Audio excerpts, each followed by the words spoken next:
আর SIR করে লোকগুলোকে পাগল করে আজকে সুপ্রিম কোর্ট রায় দিয়ে যাওয়া। কে বললো যে মাধ্যমিক অ্যাডমিট চলবে?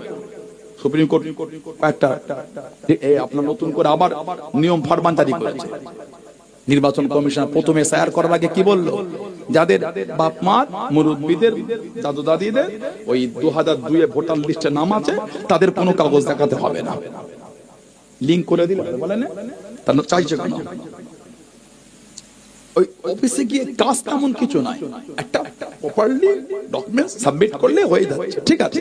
কিন্তু এই গরিব লোকটা কবার কাজ বন্ধ করে ছুটবে? দিন আনা দিন খায় লোকটা। আপনাদের মতন জমিদার নাকি? কিছু কিছু অসৎ চরিত্র নেতার মতন লোকের টাকা ঝেড়ে ঝেড়ে বিল্ডিং বালাখানা করেছো, অসৎ চরিত্রের মতন নাকি এরা? এরা দিন আয় দিন খানে, দিন আনে দিন খায়, দিন আনা দিন খাওয়া, 200 300 400 500 সারাদিন রোজগার, 200-300 টাকা সংসার চালাতে চলে গেল, 50-100 টাকা সঞ্চয় করে রাখলো। না ঠিক বললাম? কবার আপনি লাইনে দাঁড় করাবেন লোকগুলোকে? লজ্জা লাগে না? কি শুরু হয়ে গেল? বললো ভারতবর্ষের 1 নম্বর ডকুমেন্টস হলো আধার কার্ড।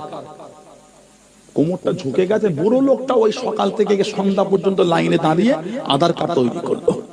আবার লাইন দাঁড়িয়ে আধার কার্ডের জন্য পাগল হয়ে গেছে লোক।